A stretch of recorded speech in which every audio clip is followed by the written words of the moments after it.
오늘은 누가복음을 누가 기록했나요? 누가. 또 사도행전도 기록했죠. 그래서 누가에 대해서 좀 이야기하고 넘어가겠습니다. 사실상 누가복음과 사도행전에는 그 저자가 누가라고 정확하게 적혀 있지 않습니다. 그의 이름이 신약 성경에 나타난 것은 골로새서 4장 14절 하고요.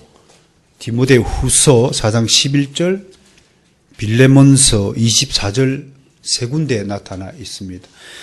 대신에 누가는 곳곳에서 자신의 존재를 암시하는 표현을 쓰고 있는데 대표적인 것이 사도행전에 기록된 우리라는 표현입니다. 그 우리라는 표현에 자신을 다 포함시키고 있어요.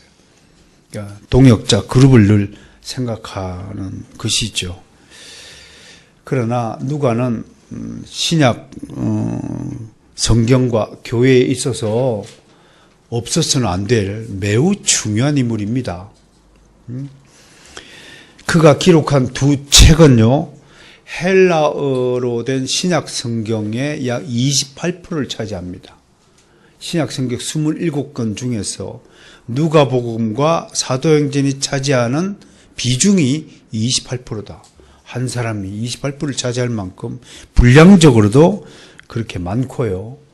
무엇보다도 누가의 기록은 초대 교회의 복음이 어떻게 확장되어서 전파되었는가, 그 과정을 소상하게 기록하고 있는 역사적으로 굉장히 중요한 가치가 있는 책이고 지식과 정보를 제공하고 있다, 그런 것입니다. 또 그는 사복음서 기자 중 유일하게 유대인이 아닌 이방인이었다는 것이 또 특이 사항입니다.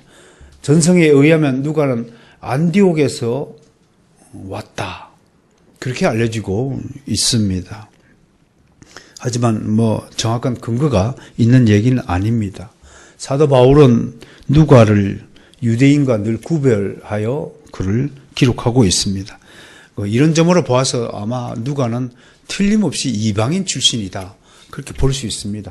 소아시아의 어떤 지방 출신이다 라고 말할 수 있을 것입니다. 누가는 우리가 세 가지 측면에서 누가를 평가했는데, 첫 번째가 의사 출신이다, 의료인이다 라고 말합니다.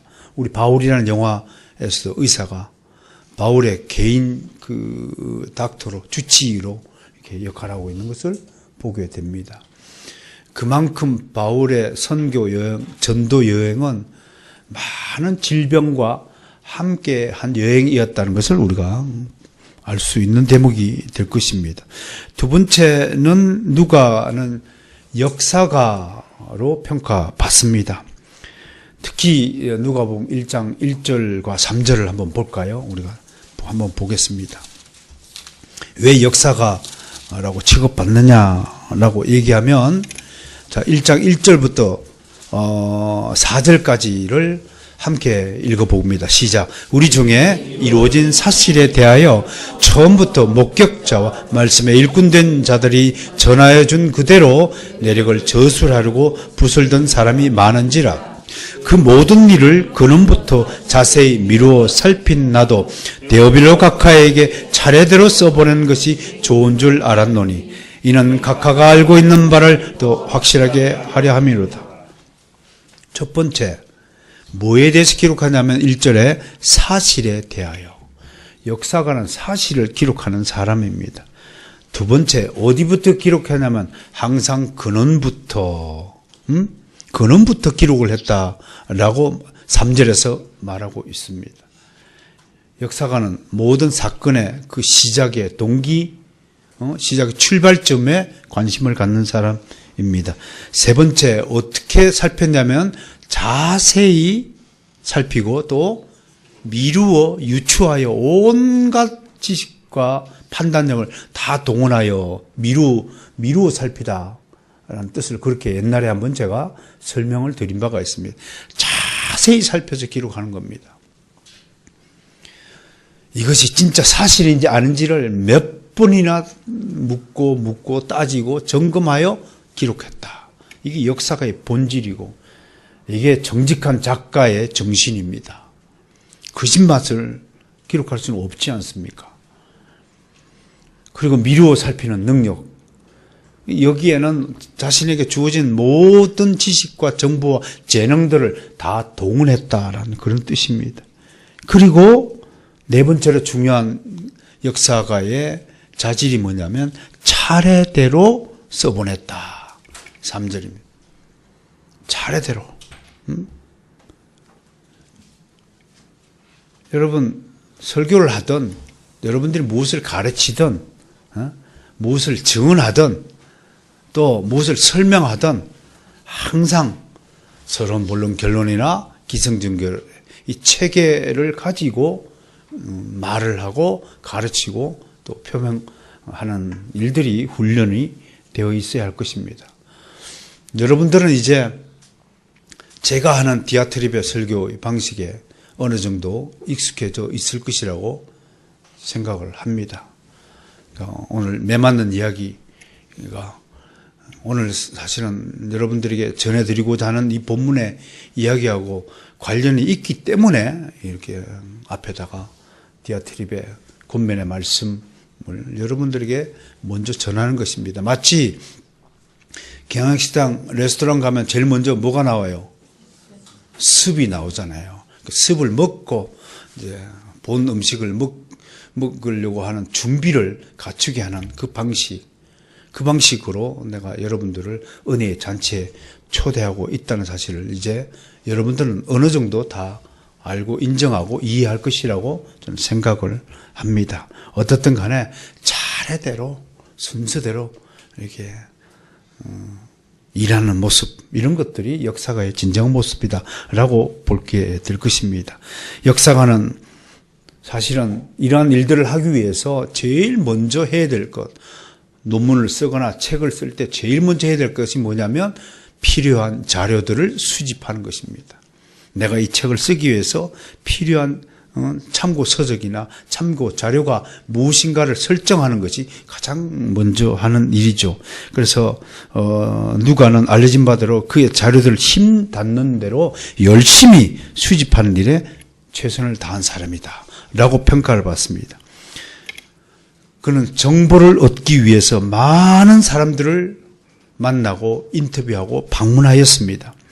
예수님의 소년기에 대한 정보는 이렇게 누가가 직접 발품 발휘를 하여 얻은 귀한 정보입니다. 아무도 예수님 12살 때까지 무엇을 했는지 알지 못하였습니다. 이건 누가가 발굴한 것입니다. 그 다음에 헤롯 왕에 관한 정보들은 매우 고급 정보였습니다. 왕이잖아요. 그러면 헤롯 왕에 대한 정보는 왕궁에 있는 사람들을 통하지 않고는 수집할 수 없는 아주 고급 정보였단 말이에요. 그러니까 누가 인맥이 어느 정도 넓고 그가 얼마나 열심히 대인관계를 했는지.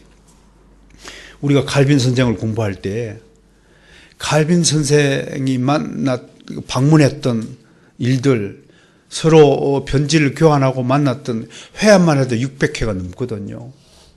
그만큼 사람들을 만나고 지식과 정보를 습득하는데 아주 게을리하지 않았다. 그러니까 먼저 사랑을 베풀고 먼저 말을 거는 사람이 먼저 더 좋은 정보를, 지식을 얻게 되어 있어요. 입 닫고 있으면 아무도 당신에게 말 걸지 않습니다. 산에 가더라도 등산을 하더라도 안녕하세요, 좋은 하루 보내세요.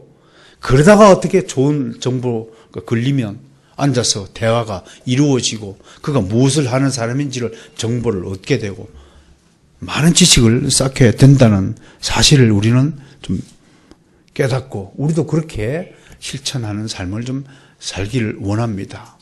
지나가는 모든 사람이 있으면 먼저 말을 거세요. 누군가 화장실을 이렇게 복도에 왔다 갔다 하면 분명히 화장실 찾잖아요. 그러면 화장실 찾으시나요? 라고 한마디 해주면 그분이 얼마나 좀 감사하겠어요. 예. 남의 화장실 쓸 때 그 마음이 얼마나 어줍지 않고 어색한가요? 그런 것들을 없애주는 것이 주의 사랑이 아닌가요? 좀 눈치껏 말해요. 그렇게 말문을 터주고 친절을 베풀어주면 얼마나 좋을까요? 세 번째 누가는 다분히 문학가였다라고 이야기할 수 있습니다. 특히 사도행전인가요? 2장에 보면 1절부터 4절인가요? 성령께서 강림하는 장면을 기록한 거 보세요. 성령이 비둘기처럼 내려왔다. 하늘에서 이런 소리가 들렸다. 누구 귀에 들렸다는 건가요? 예수님 귀에 들렸다 이겁니다. 이는 내 사랑하는 내 기뻐하는 아들이라. 그 문학적인 상상력을 누가가 발휘하고 있잖아요. 그가 사용한 문체와 문학적 기법들은 다른 성경의 기자들의 문체와 사뭇 다르고요. 그가 사용한 용어들이요, 상당히 지적인 용어들이 많습니다. 예를 들어볼까요? 1장 68절에 보면 속량이라는 단어를 끄집어냅니다. 속전, 그러면 물질적인 냄새가 나잖아요. 예수님의 구속 사역을 속량이라고 리트로시스라는 단어를 사용하고 있고요. 6장 20절에 보면 다른 사람들은 다 하늘나라라고 그랬지만 누가는 바실레아 두데오, 하나님의 나라라는 개념을 사용하고 있는 것은 누가가 상당한 지식인이었다라고 우리는 말할 수 있는 거예요. 그 다음에 8장에 가면 청직이라는 용어도 있고요. 24장에 가면 증인이라는 용어도 있고요. 21장 15절 같은 데는 다른 사람들은 다 반박하고 대적하다 하지만 이 누가는 당시 철학가들, 지식인들이 사용하는 용어 중에 하나가 변박하다라는 단어를 쓰고 있다는 거예요. 그러니까 이분은 굉장히 고급 학문을 높은 지식적인 수준에 오르신 분이다라는 것을 우리는 알 수 있는 것입니다. 괜히 의사 누가를 지식인이다, 문학도다 그렇게 말하는 것은 아니죠. 이런 근거가 있습니다. 특별히 우리가 누가 이게 놀라는 것은 성경에 대한 그의 지식이 그의 작품을 빛나게 하고 있다는 것입니다.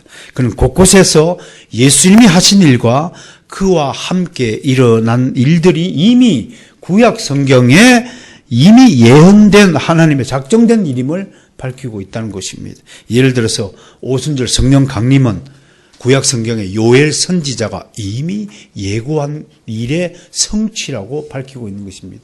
그러니까 이미 의사 누가는 신학적인 지식도 상당한 수준에 있다는 거예요. 구약은 신약의 예수 그리스도의 예표적 사건이었다는 사실 이미 깨닫고 요엘 선지자가 예언한 그것이 오순절날 성취되었다라고 바라보는 것입니다.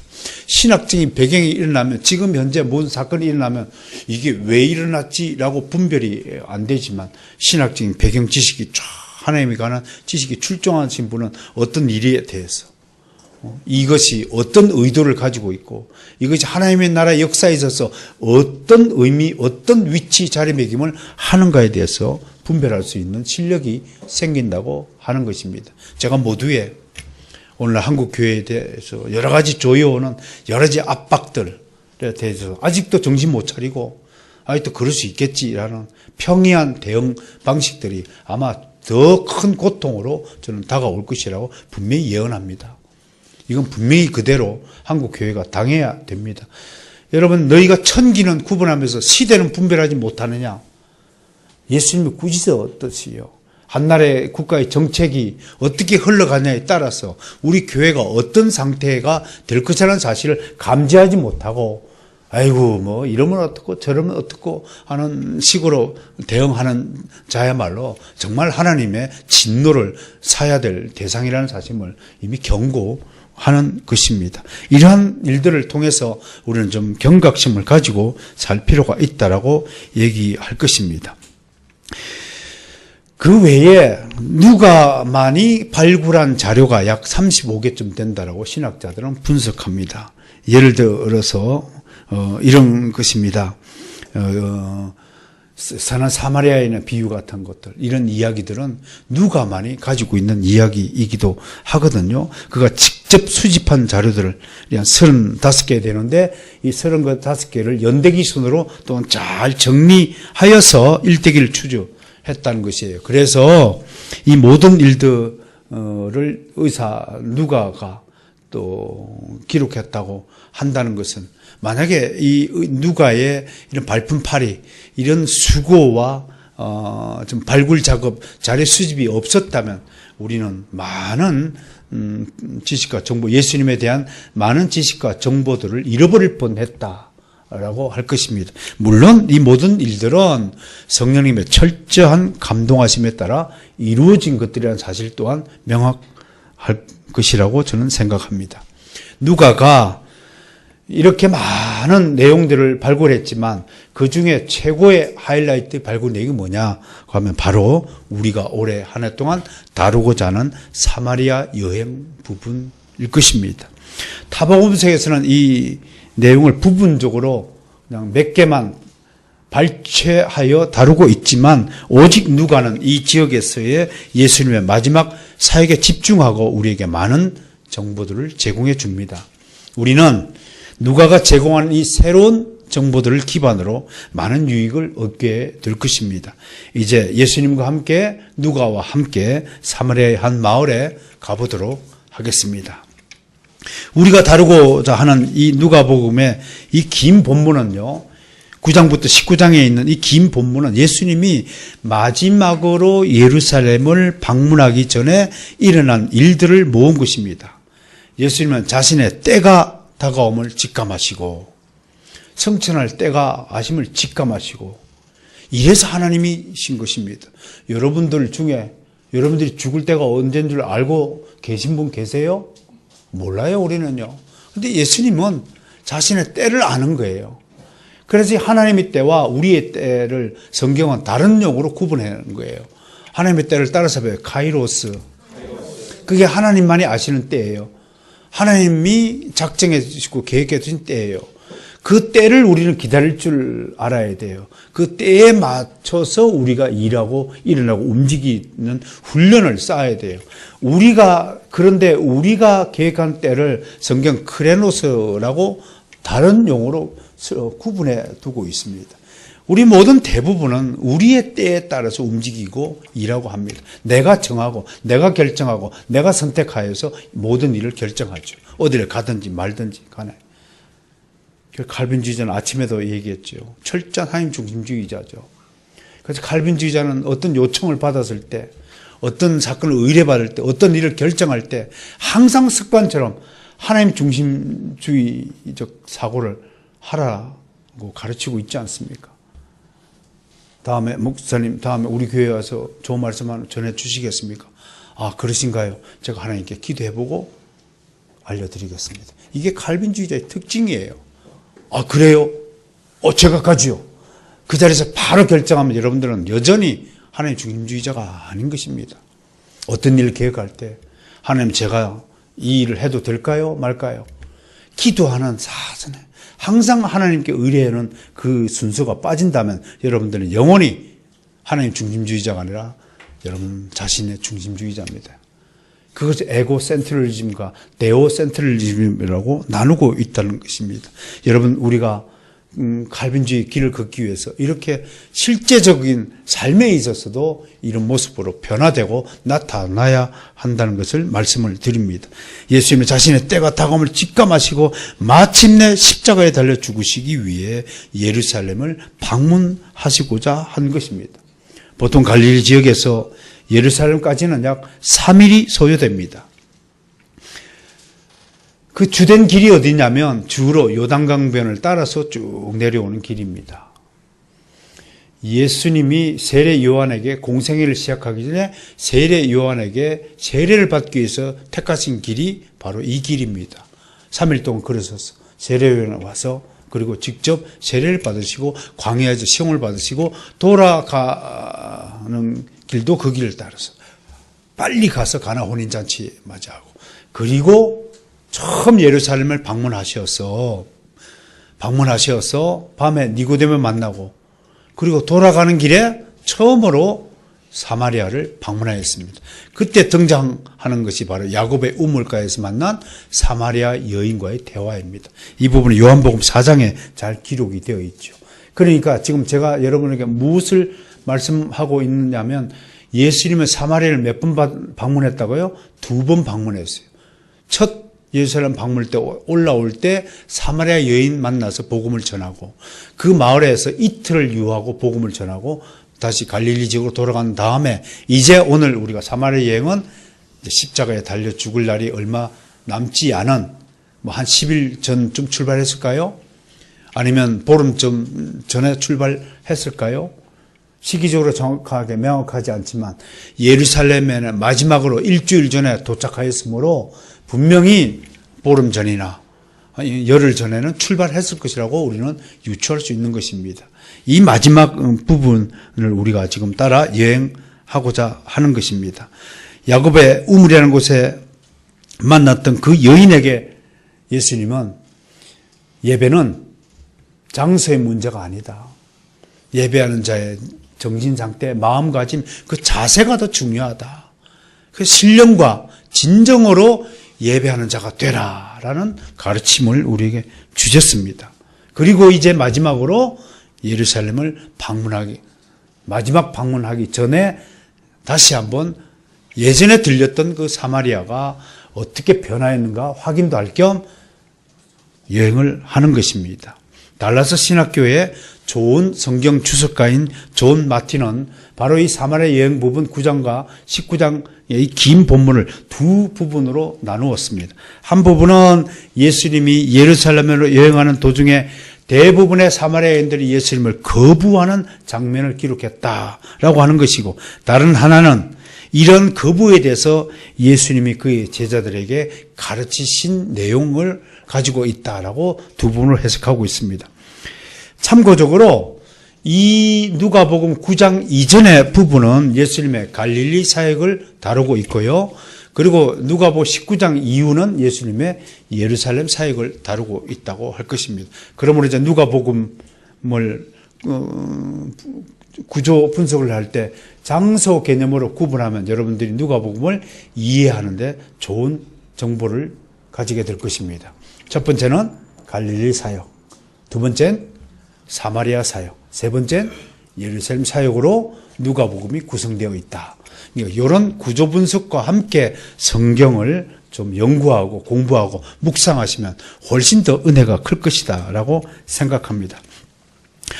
다른 유명한 성경 주석가인 핸드릭스는 이 누가복음에 대하여 특별한 지식을 또 우리에게 제공해 주는데요. 누가복음에는 총 27개의 비유가 들어있다고 그러네요. 그런데 이 사마리아의 부분에 12개의 비유가 집중되어 있다는 특징이 있다고 해석을 해줍니다. 아까도 설명했다시피 이 비유들 중 선한 사마리아의 비유 누가복음 10장에 있죠. 그리고 15장에 있는 탕자의 비유는 가장 빛나는 비유로 손꼽힌다. 그렇게 해석하고 있습니다. 자, 이 구절은 어떻든 사마리아의 한 촌에서 사람들이 예수님을 거부하는 장면으로 시작합니다. 물론 이런 반응은 충분히 예상되는 일이었습니다. 이런 거부 반응은 11장 14절에서 54절에 있는 귀신을 추방할 때 절정에 이르렀습니다. 여기서 사마리아인들은 예수님마저도 귀신이 들린 자라고 공격합니다. 그만큼 예수님을 거부하고 예수님을 싫어했습니다. 그런데 이 이야기는 잠시 좀 접어두고요. 예수님을 거부하는 사마리아의 모습 당연한 것이라고 지금 설명을 했는데 사실은 우리를 놀라게 하는 반응들입니다. 왜냐하면 요한복음 4장에서의 모습을 보면요. 사마리아인들이 예수님의 복음을 전해 듣고 얼마나 기뻐했는가를 생각하면 전혀 다른 반응이기 때문에 그렇습니다. 우리는 요한복음 4장에서 사마리아인들이 예수님에게 복음을 전해 듣고 예수님이 세상의 구주라는 사실을 알고 믿게 되었다는 기사를 이미 알고 있습니다. 요한복음 4장 41절, 42절 말씀을 한번 펼쳐보겠습니다. 함께 찾아볼까요? 4장 41절, 42절 함께 찾아 읽겠습니다. 시작. 예수의 말씀으로 말미암아 믿는 자가 더욱 많아 그 여자에게 말하되 이제 우리가 믿는 것은 내 말로 인함이 아니니 이는 우리가 친히 듣고 그가 참으로 세상의 구주신 줄 알미라 하였더라. 그런 그들이 돌변하여서 이제는 예수님을 받아들이지 않는 것입니다. 물론 지금 방문한 마을은 요한복음 4장에서 기록된 마을이 아닐 수 있습니다. 그러나 비록 다른 동네라고 할지라도 그들 사이에 예수님이 전한 하나님의 말씀이 회자되고 예수님이 구약의 선지자를 통해 예고하신 바로 그 메시아라는 사실을 믿고 회심한 사람들이 있었다는 점에서 지금 사마리아인들이 예수님을 이렇게 극도로 깊이 하는 반응은 실로 우리를 놀라게 하지 않을 수 없는 일입니다. 그렇다면 왜 사마리아인들은 갑자기 예수님에 대한 반응을 달리했을까요? 정치인들은 여론을 먹고 산다라는 말이 있지요.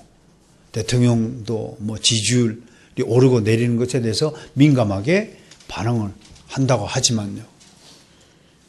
사마리아인들이 그렇게 요한복음 4장 보면 예수님이 그냥 가겠다고 하니까 아니 좀 더 우리 마을에 있으면서 좋은 말씀 가르치시고 가세요라고 부탁을 해서 예수님이 못 이기는 척 이틀을 더 유했다라고 요한복음 4장에 기록되어 있습니다. 그렇게 대접을 잘해놓고 이제는 한 몇 년 지나니까 한 2, 3년 뒤에는 이렇게 지금 돌변하고 있는 것입니다. 왜 이들이 갑자기 예수님을 거부하게 됐을까요? 그 단서를 한번 찾아보겠습니다. 먼저 51절을 볼까요? 51절 한번 읽어볼까요? 51절 시작. 예수께서 성천하실 기약이 차감 예루살렘을 향하여 올라가기로 굳게 결심하시고. 여러분은 이 구절을 읽으면 어떤 생각이 듭니까? 몸이 건조합니까? 아무런 생각이 없습니까? 이 구절 그냥 읽을 수 없습니다. 보세요. 여기서는 예수님의 정말 비장한 모습이 여러분 눈에 발견되어져야 할 것입니다. 때가 아니자 주님의 마음은 이미 결정되었습니다. 이제 자신의 삶이 마감할 때가 다가왔음을 직감하였습니다.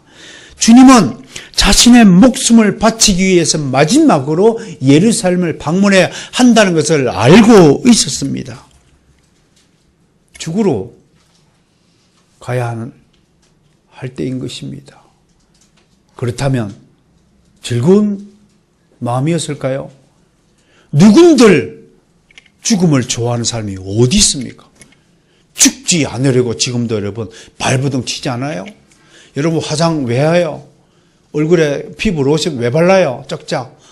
안 늙어 보이려고, 늙지 않으려고 하는 것은 우리 인간의 본능입니다. 젊어 보이려고.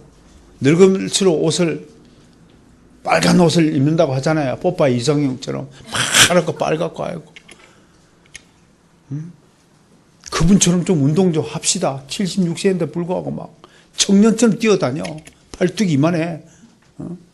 뽀빠이 정신을 좀 가지고 살아야 되겠지만, 그러나 우리는 내가 언제 죽을지 모르기 때문에 오늘 살고 있다 라고 거꾸로 해석할 수 있어요. 여러분들이 만약에 내일 죽는 걸 알고 있다면, 여러분들이 무슨 스피노자처럼 위대한 철학가 아니면서 내일 지구가 멸망하더라도 나는 오늘 사과나무 한 그루를 심겠다 라는 그런 인물들은 아니잖아요. 우리가 내일 죽고 나면, 죽기를 안다면, 물론 초연해질 수도 있지만 죽기 싫어서 살려달라고 혹시 매달리지 않을까요? 그게 우리의 모습이 아닐까요? 근데 예수님 보세요. 비장한 예수님의 그 마음가짐이 여기서 읽혀져야 되는 거예요. 곁에 있던 그 누구도 주님의 이런 결심을 믿거나 이해하는 사람이 없습니다. 알다시피 이 이후에 10장에 나오면 70인 제자들이 이때 파송이 되는데요. 이 마지막 방문에는 다른 때는 혼자 다니고 몇몇 제자만 데리고 다녔지만 이제 마지막 방문 때는 70명을 거느리고 예루살렘에 가는 거예요. 지금요, 일행이요. 만만한 그런 무리가 아니라는 거예요. 오직 예수님은 하늘에 아버지 하나님의 완전하신 뜻을 알고 있었던 것입니다. 물론 제자들도 하나님이 누구신지 주님을 통해 알고 있었습니다. 예수님의 겟세마네 기도에는 이런 내용이 들어있죠. 요한복음 17장 25절 말씀 제가 읽어드리죠. 의로우신 아버지여, 세상의 아버지를 알지 못하여도 나는 아버지를 알았사옵고 그들도 아버지께서 나를 보내신 줄을 알았사옵나이다. 그들도 알았대요. 그들이 누군가요? 예수님의 제자들을 가르치는 거죠. 제자들도 분명히 예수님이 누군가, 하나님 아버지가 보내신 이 세상에 보내신 세상의 구주라는 사실을 알고 있었어요. 그러나 그들은 세상을 구하시기 위해서 예수님이 어떻게 해야 되니까, 왜 십자가에 달려 죽어야 되는지 그 이유를 알지 못했던 거예요. 거기까지 생각이 못하는 거예요.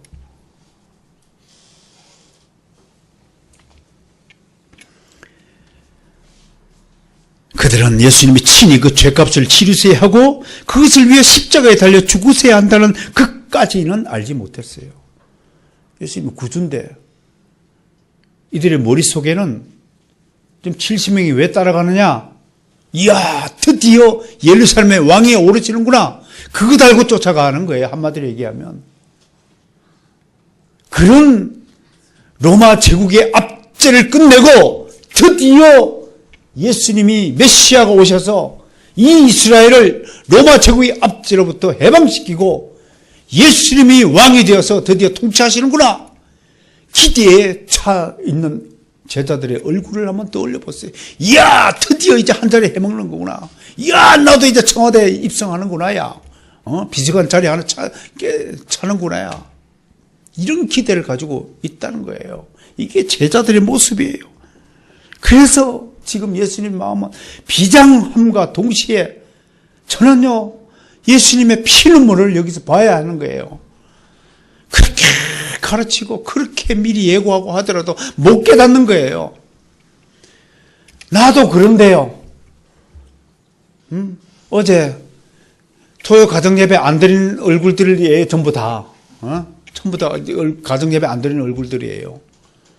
나도 그런데 그렇게 수없이 강요하고 그렇게 이것이 얼마나 우리 신앙생활에서 중요한 것인가. 이것이 바로선 교회에 정말 숭고한 전통이 되어야 된다고 그렇게 강조해도 한 귀로 듣고 한 귀로 하는 거예요. 여러분들이 귀가 얼마나 할례를 받지 않았는지 여러분 스스로 돌이켜 보셔야 돼요. 여러분들이 제 개인의 말에 순종하는 것 아니에요. 복종하는 것 아니에요. 우리 믿음의 이 좋은 선례를 경홀히 여기고 그 전통을 따르지 않으면 안 되는 거예요. 가족끼리 모여서라도 성경이라도 읽든지 좋은 문제를 가지고 토론이라도 하든지 어떻든 모여서 한 주간에 일어났던 일들을 정리하고 점검하고 반추하는 시간을 갖지 않는다면 여러분들의 신앙의 진보가 있으리라고 기대할 수 없다는 것입니다. 여러분들이 온전한 신자라고요? 주일날 삐끔하면 와가지고 예배 드리면 다 끝나는 거라고요? 그렇지 않아요. 여러분들의 일주일의 인생 전반에 걸쳐서 여러분들이 그리스도의 향기가 품어 나오지 않는다면 여러분들 회개해야 돼요. 여러분들 매맞아야 됩니다. 나 힘들어요. 세상에서 너무 힘들게 살았어요. 그것 때문에 하나님이 여러분을 위로하지 않습니다. 여러분들이 정말 하나님의 말씀을 사랑하고 하나님의 뜻대로 살기 위해서 정말 기쁨과 감사와 하나님께 영광을 올려드리는 그 신앙 행위를 하나님은 위로하시고 격려하시고 북돋아 준다는 사실을 다시 한번 잊지 않기를 바랍니다. 얼마나 슬플까요? 이것을 핸드릭스는 이렇게 설명합니다. 장엄하고 완전한 결심이다. 헌신의 결심이다. 라고 평가했습니다. 그럼에도 이 장엄하고 숭고한 주님의 헌신의 의미에 대해 정확히 인식하고 주님의 행동을 이해하는 제자들은 없습니다. 더욱 우리를 놀라게 하는 것은 주님의 십자가 죽음은 이미 제자들에게 예고된 바라는 것입니다. 내가 이제 난 십자가에 달려 죽으러 간다라고 말씀했어요. 그런데도 70인 제자 중에서 아무도 그 의미를 깨닫는 제자가 없었다고 하는 것입니다. 오늘날 예수 믿는다고 하는 우리의 이 모습을 그대로 적나라하게 대변하고 있는 사람이 오늘 이 사마리아 여행을 같이 하고 있는 이 주님의 제자와 우리가 뭐가 다르다는 겁니까? 꼭 같은 존재라는 사실을 깨달아야 되는 것입니다. 9장 22절을 볼까요? 9장 22절. 예수님이 이렇게 얘기했어요. 얘기하시지 않은 것이 아니에요. 시작. 이르시되 인자가 많은 고난을 받고 장로들과 대제사장들과 서기관들에게 버림받아 죽임을 당하고 제3일에 살아나야 하리라 하시고 분명히 고지했어요. 그런데 그 말씀을, 그 비통한 주님의 비장한 고백을, 선포를 아무도 유념 있게 듣지 않고 한다는 겁니다.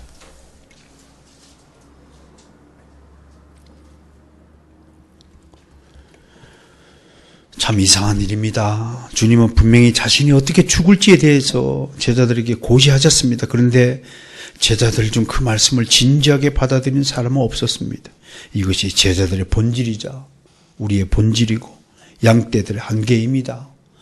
아무리 하늘의 일을 가르치고 말씀을 전하여도 제자들은, 성도들은 긴가민가합니다. 주의 양들이 얼마나 무지하고 고집스러운지 우리는 우리 자신을 반추할 때 잘 알게 됩니다. 성도 여러분, 말씀을 좀 진지하고 신중하게 들으시길 바랍니다. 대충 듣고 흘려버리지 않기를 바랍니다. 말씀 듣고 저거는 내 마음에 드니 안 드니, 그런 자는 아직도 교만한 자리에서 내려오지 못한 자입니다. 하나님은 그런 교만한 자의 목을 꺾으십니다.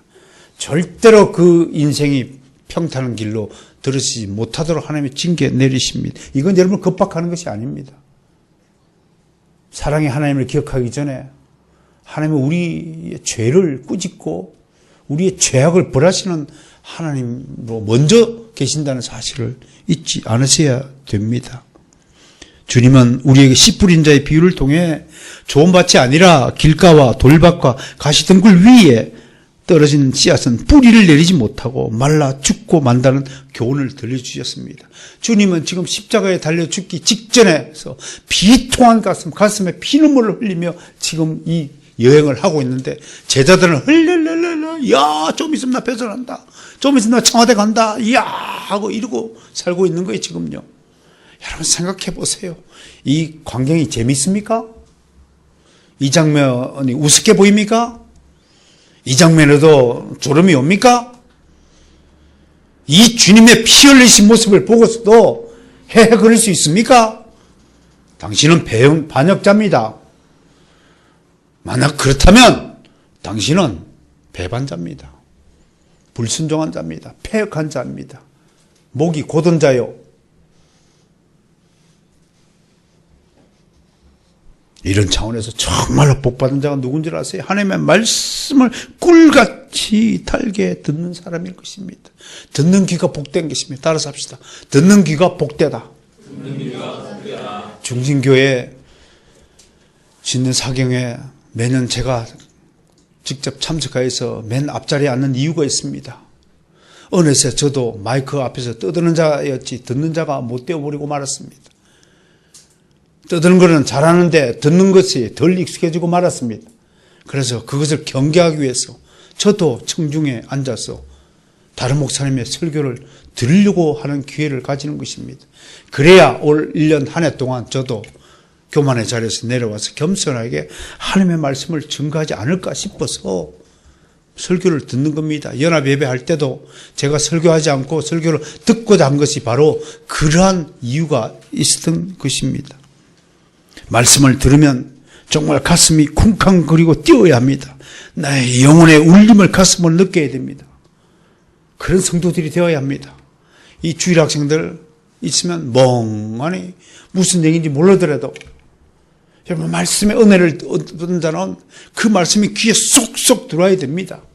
주님이 지금 피 흘리는 모습이 눈에 지금 보이고 밟혀야 여러분들의 하나님의 은혜가 임한 징조가 나타나는 것입니다. 눈빛이 달라져야 되는 것입니다. 정말 하나님 앞에 겸손한 자, 정말 성령님의 은혜에 감사하는 자는 눈빛부터 다른 겁니다. 눈빛이 달라야 얼굴빛이 다른 것입니다. 눈빛은 조르는데 얼굴빛이 밝을 수 있는 줄 아십니까? 눈빛과 얼굴빛은 같이 가는 겁니다. 여러분 조는 사람이 웃으면서 조는 거 봤습니까? 다 조는 침 흘리고 입을 벌리고 다 졸죠. 그것을 정신이 나간 사람이라고 말하는 겁니다. 하나님의 은혜를 받은 사람, 말씀이 꿀같이 단 사람, 그런 사람은 예수님의 그 아픔이 내 아픔으로 절절히 느껴져야 이게 참 신앙인 것입니다. 그래야 여러분 개혁교회 성도라고 할 만한 것입니다. 여러분 다시 일반 교회를 가서 일반적인 신앙, 그런 신앙생활 하고 싶어요? 예? 하고 싶냐고요? 천국에 데려왔더니 저는 다시 고고당이 좋아요. 그리고 돌아가고자 하는 것과 뭐가 다릅니까? 좋은 아파트에다가 집을 지어서 편히 살아라 그랬더니 저는 시골 오두막집이 동굴속이 좋아요. 그 토굴속이 기어드는 것 같고 뭐가 달라요? 이렇게 창창한 햇빛 찬란한 세상을 보여줬더니 어둠을 사랑해가지고 밤만 되면 기어나가고 밤이 좋아 토요일은 밤이 좋아 막 궁둥이를 흔드는 거 그렇게 집에다가 공부방 만들어가지고 공부하도록 해놓고 학원에도 공부하도록 해놓는데 그거는 싫다고 쫓아다니면서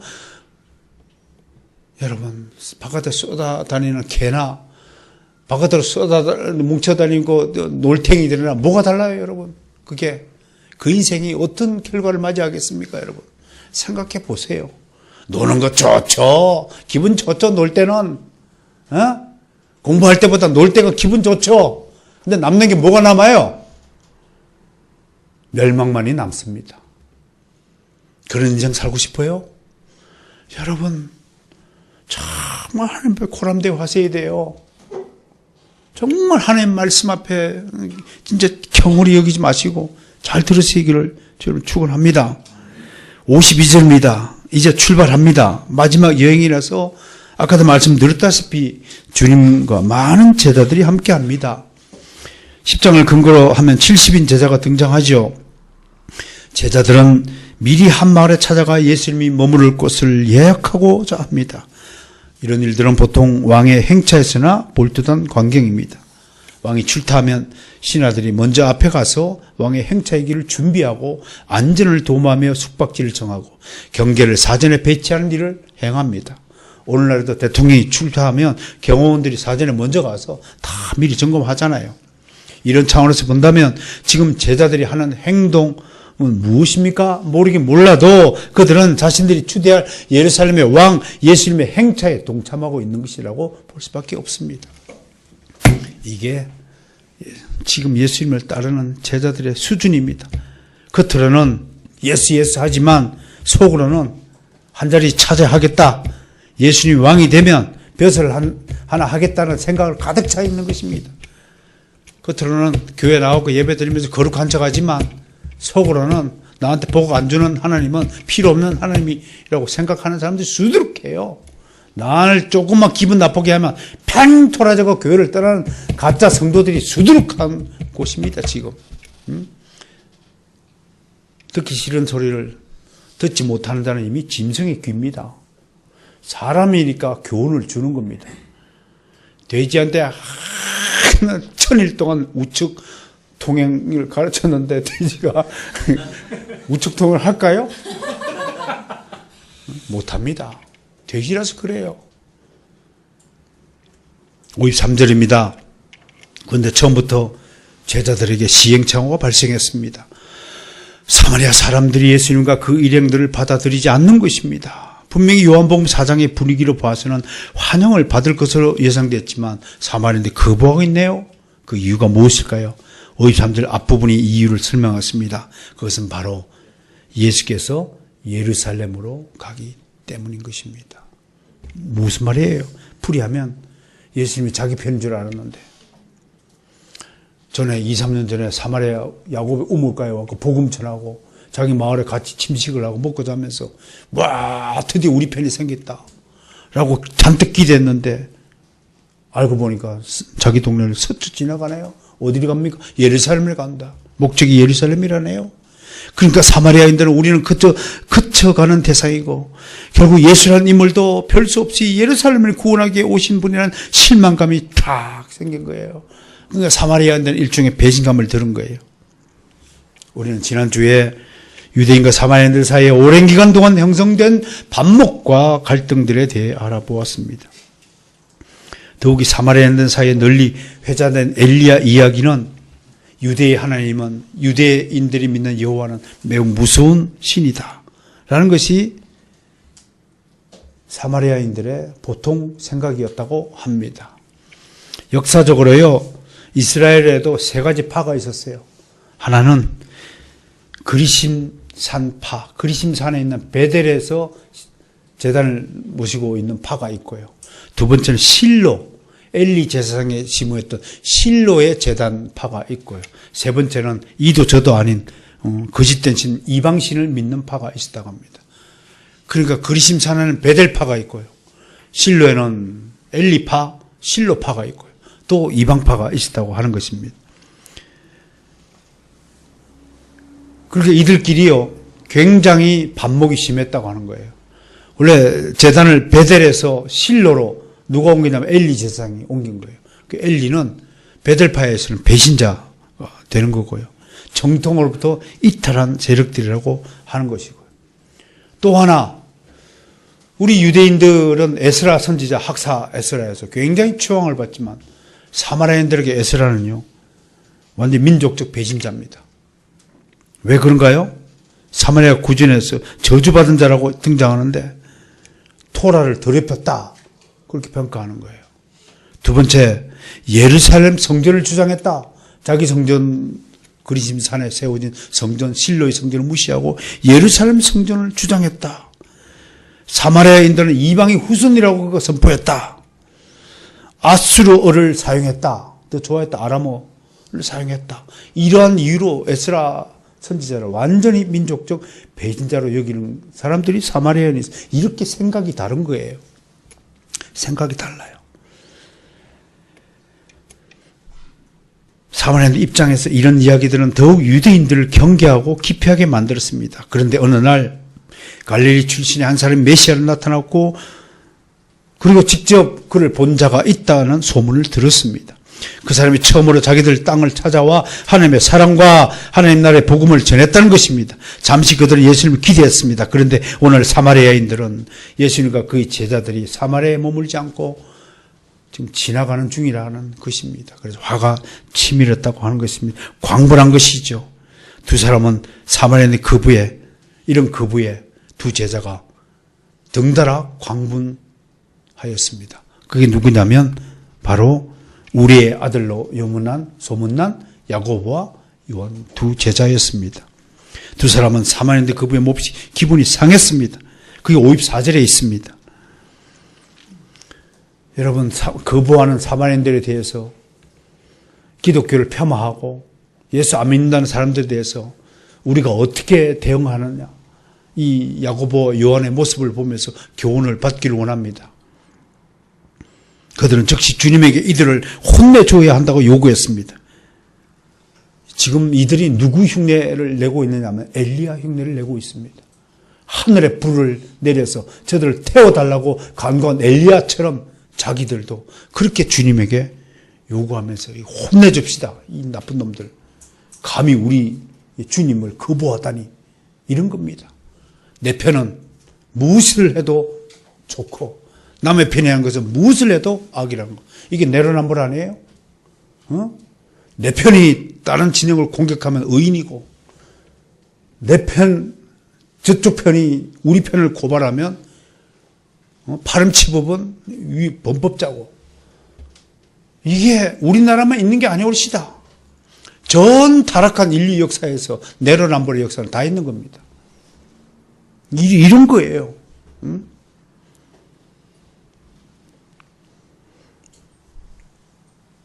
이 발언에서 이들의 실체를 파악할 수 있습니다. 그런데 이들이 무엇이 부족합니까? 첫 번째, 이들은 마치 자기들에게 이런 고난이 있는 것으로 오판하고 있습니다. 그 누구도 이들에게 사마리아인들을 정죄하고 벌을 주고 심판할 권리를 위임한 적이 없습니다. 위임하지 않았어요. 야고보와 요한이 하늘에 불러 사마리아인들을 심판할 권세가 없습니다. 둘째, 이들은 마치 자신들에게 하늘의 불을 동원할 수 있는 능력이 있는 것으로 착각하고 있습니다. 제자들은 주님이 허락하지 않으면 아무런 능력을 발휘할 수 없는 무능력자입니다. 기름 떨어진 차는 모양은 차지만 움직이지 못합니다. 이들은 기름 없이 자기 혼자 움직일 수 있다고 생각하고 있는 것입니다. 세 번째로 이들은 주님이 자기들을 사랑하심으로 당연히 자신들의 요구를 주님이 들어줄 것이라고 오판했습니다. 그러나 주님은 사랑하신 자일수록 엄격한 도덕과 인격의 수준을 갖춰야 된다고 요청하십니다. 하나님은 자신의 자녀를 바로 세우기 위해서 징계하시기를 게을리하지 않습니다. 그런데 우리는 거꾸로 자식을 키우잖아요. 예쁘다고. 내가 늘 강조하죠. 애가 밥상머리에 머리를 찍으니까 뭘 어떻게 해요? 상을 쳐요. 상을 쳐. 이게 한국이에요. 누가 잘못했는데 책상이 밥상이 잘못했어요? 뗐지 밥상 우리 애들. 그렇게 책임을 남한테 전가시키니까 그 애가 어떻게 잘합니까? 아, 내가 잘못해도 책임은 저쪽에서 지는구나. 어릴 때부터 그거 가르치는 것 아니에요? 얼마나 나쁜 교육이 전형입니까 이게. 자기 책임을 지지 않도록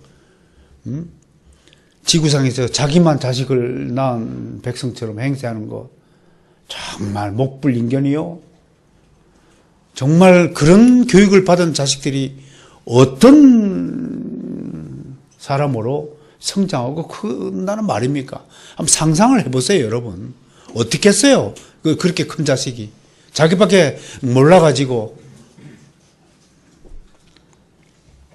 이런 것입니다. 하나님은 그러나 자기 백성을 훈련시키기 위해서 무려 430년간 애굽에서 종살이 하도록 하신 분이십니다. 하나님은 절대로 혹독한 훈련의 과정을 거치지 않는 자를 자신의 사역자로 내세우지 않습니다. 야고보 요한은 이런 하나님을 오해한 것입니다. 요구만 하면 다 들어줄 것이라는 기대는 이들이 아직도 영적인 어린아이에 불과하다는 것을 의미합니다. 이런 행동의 근거에 교만이 자리 잡고 있습니다. 이렇게 교만한 자는 자신의 혈기를 부립니다. 만사를 거르치는 주범이 바로 혈기 부리는 것 때문입니다. 저도 고백하지만 이 혈기 때문에 많은 것을 잃어버린 적이 있습니다. 성질 부리지 말아야 됩니다. 하나님 이런 혈기를 조심할 것을 경고하였습니다. 무엇보다 혈기는요, 하나님의 말씀을 경홀히 여긴 결과라는 사실을 깨달아야 합니다. 잠언서 1장 29절에서 이렇게 되어 있습니다. 대저 너희가 지식을 미워하며 여호와 경외를 즐거워하지 아니하며 나의 교훈을 받지 아니하고 나의 모든 책망을 업신여겼습니다. 지금 이 말씀을 듣는 여러분들은 무엇을 상상하고 있습니까? 어떤 잡념 속에 빠져 있습니까? 이게 하나님의 말씀을 경홀히 여기는 결정적인 증거입니다. 여러분 스스로가 하나님의 말씀을 우습게 여긴다 이겁니다. 여러분 같으면 하나님의 말씀을 우습게 여기는 사람들에게 복을 주실 수 있다고 생각합니까?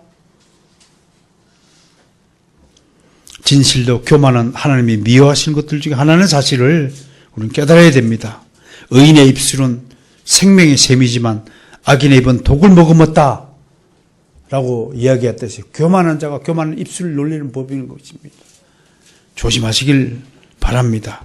55절입니다. 이런 무례하고 교만한 제자들을 보신 주님의 반응은 즉각적이었습니다. 주님은 즉시 이 두 제자 야고보와 요한을 꾸짖었습니다. 여기서 꾸짖다라는 말은 헬라어로 에페티마오라는 단어가 쓰였는데요. 이것은 원래 뜻은 명령하는 것입니다. 준엄하게 명령하다, 경고하다 그런 뜻입니다. 우리가 일반적으로 그냥 책망하다, 꾸짖다라는 일반적 의미하고 다릅니다. 매우 준엄하게 다시는 그런 짓을 못해야 한다는 의미를 가지고 있는 것입니다. 그러니까 바로잡을 때, 잘못을 바로잡을 때 이렇게 준엄하게 꾸짖고 고쳐야 된다는 것을 의미하는 것입니다.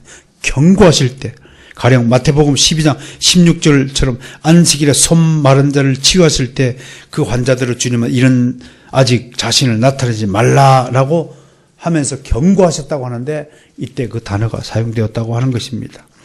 56절입니다. 주님은 두 제자를 엄히 징계하시고 즉시로 다른 행동을 결정하시고 실행하십니다. 그것이 무엇입니까? 56절에 있듯이 함께 다른 마을로 가신 것입니다. 여기서 먼저 우리는 함께라는 말을 보아야 합니다. 악인들, 특히 악인들의 지도자는 자신의 부하가 잘못하면 어떻게 합니까? 즉결 처분합니다. 그건 사랑이 아닙니다. 여러분, 주님의 징계, 하나님의 꾸짖음은 여러분들을 살리기 위해서, 여러분들보다 더 좋은 존재로 만들기 위한 교육의 일환입니다. 그러나 이들은, 악인들은 무리해서 제외시켜버립니다. 절대로 함께 가지 않습니다.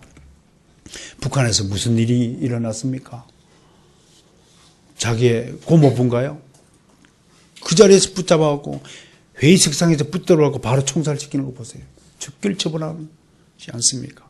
정말 21세기 대명천지에서 즉결처형을 실시하는 유일한 야만적인 국가라고 볼 것입니다. 그러나 주님은 두 제자를 꾸짖기는 하지만 그들을 제외시키거나 별도의 죄책을 묻지 않고 있습니다. 함께 가다. 함께 가는 겁니다. 내가 여러분들에게 좀 꾸짖더라도 안 버릴 테니까 도망가지 마시고 함께 가시기를 바랍니다. 그리고 주님은 즉시 다른 말로 자리를 옮겼습니다. 이것은 무엇을 의미합니까? 두 가지 의미를 여기서 발견해야 하는 것입니다. 첫 번째, 복음 전할 것은 여기 말고도 많다. 두 번째, 거부하는 사람들에게 얽매일 필요가 없다라는 거죠. 그러니까 지혜롭게 행하라라는 의미가 이렇게 포함되어 있습니다. 우리는 지나치게 우리를 적대하고 반대하는 자들과 힘을 겨루고 투쟁하느라고 진을 빼버리는 사례가 허다합니다. 그래서 중요한 것은 우리를 반대하는 자들과 싸우는 일에 에너지를 지나치게 낭비하지 않도록 조심해야 한다는 것입니다. 우리는 악인들과 싸우는 일들 기피하라는 뜻이 아닙니다. 그것보다 더 중요한 일이 있기 때문에 이것을 강조하는 것입니다. 우리의 본연의 의무는 복음을 전하는 것입니다. 그들의 반대에 대해서 너 왜 우리를 반대하느냐? 한번 싸워볼까? 이런 일로 시간을 낭비할 여유가 없다는 것입니다. 한시라도 주의 복음을 전해야 된다는 것입니다. 오늘 우리는 주님을 거부하는 사마리아인의 행태를 보았습니다. 여기서 우리는 세 가지 교훈을 얻어야 됩니다. 첫째, 주님은 그런 사마리아인들에 대해 어떤 언급도 하지 않고 다른 마을로 자리를 옮기셨다고 하는 것입니다. 하나님은 당신의 택하신 자가 아니시면 관심도 두지 않고 버리신다. 이걸 신학적으로 유기라고 합니다. 유기를 다른 말로 하면 무관심이라고 하는 것입니다. 로마서 1장 24, 26, 28절에 부끄러움에 내버려 두시다. 상실한 마음대로 내버려 두시다. 더러움에 내버려 두시다. 그냥 내깔려 두는 거예요. 하나님의 사랑을 덜 받는 자는 그럼 네 마음대로 살아라. 재벌이 돈이 많든 어떻든 간에 하나님은 그래 네 그 돈 갖고 네 마음껏 살아봐라 라고 내버려 두신 거예요. 그래 아무런 관심이 없어요. 그가 어떻게 살든지 하나님의 관심 받기예요. 여러분 저주가 뭔 줄 알아요? 하나님의 관심을 못 받는 상태를 저주로 가는 거예요. 그러니까 내가 우스갯소리 같지만 여러분들이 악한 짓을 했는데 여러분들에게 뭐 아무리 일이 없다.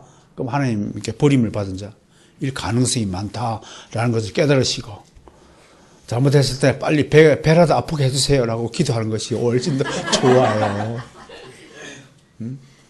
하나님의 관심을 받는 여러분이 되시기를 좀 축원합니다. 두 번째, 비록 우리는 지금 현재 사실은 그리스도의 복음을 거부하는 불신자들 사이에 둘러싸여 있다. 이렇게 표현하면 좋겠죠.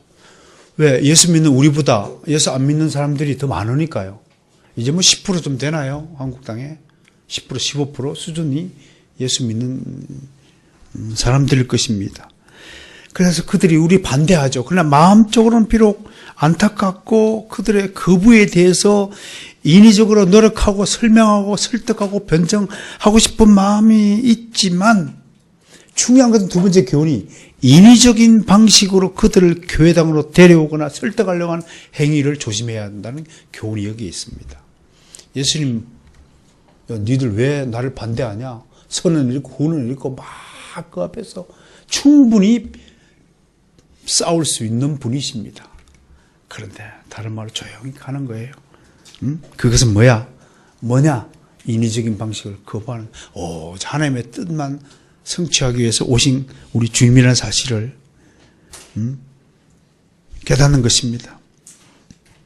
기독교는 자발성을 키우는 방식을 강조합니다. 어떻든 이런 방식 무조건 교회당으로 데려오면 된다고 가르치는 것은 전도가 아닙니다. 예수 믿으라고 입으로 떠드는 것도 전도가 아닙니다. 여러분들이 실제 삶에서 당신 보니 당신이 말하고 당신이 살아가는 태도를 보니까 방식을 보니까 정말 예수님 나도 믿고 싶다. 그게 진짜 전도입니다. 따라서 합시다. 삶이 곧 전도다. 제발 입으로 떠들지 마세요. 입으로 떠들지 마세요. 우리는 예수 믿으라고 소개할 만한 자격을 갖춘 사람이 아닙니다. 솔직히요. 당신 뭘 보고 예수를 믿어요? 뭘 보고 믿어요? 식당에 가고 식사 기도도 안 하면서 밥 먹는 주제에 뭘 당신이 도를 전하겠다고 할 만한 자격이 어디 있습니까? 지나가는 할머니가 무거운 짐을 지고 가더라도 못 본 척 지나가는 주제에 무엇을 선행을 한다고 그렇게 합니까? 우리는 정말 부끄러워요. 해야 하지 않을까. 그 마음을 우선 베이스에 좀 깔고 산다면 그래도 좀 낫지 않을까 싶습니다. 세 번째, 어떻든 우리는 세상 사람들 앞에서 모범을 보이며 살아야 합니다. 모범, 본이 되어야 하는 거 쉽지 않죠. 저는 어찌됐든 여러분 앞에 여러분들이 본이 되어야 할 존재라고 생각을 합니다. 어떻든 여러분들 입에서 우리 목사님 참 그래도 괜찮은 주의 종이다. 자기 직무에 충실한 종이다. 그런 평가는 듣는 줄로 믿습니다. 네, 겉으로라도 그렇게 말씀해 주셔서 감사합니다. 우리는 모든 세상 사람들 앞에서 그리스도의 향기를 나타내고 하나님의 말씀이 생명의 양식이 됨을 온몸으로 온 삶으로 증거하며 살아야 되는 존재라는 사실을 다시 한번 강조드립니다. 그런 성도들이 되기를 주님의 이름으로 소망합니다.